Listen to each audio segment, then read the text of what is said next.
asalaamaaleykum wa rahmatullahi wa barakaatuhu. ginnaaw bi ñu sant yàlla julli ci yonentam ba Seydina Muhammad sallallahu alayhi wa sallam fay mën a nekk ñëw leen di jaar te ñaanal jàmm gudd fan wér-gu-yaram xéwal gu yaatu defaru àddina ak àlaaxira rawatina yéen ñi abonné ci Daaru Salaam Chifaou.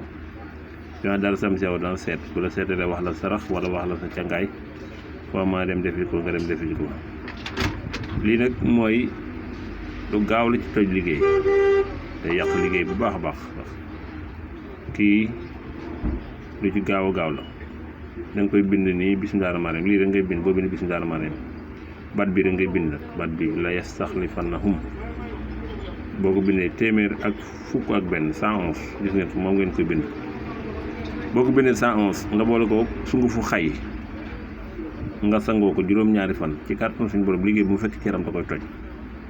lu gaaw a gaaw la ci toj liggéey la yastaxlifannahum moom ngay bind téeméer ak fukk ak benn ba pare nga wut sungufu xay nga boole ko moom lu gaaw a gaaw la ci toj liggéey. wasalaamaaleykum wa rahmatullaahi wa barakaatuh.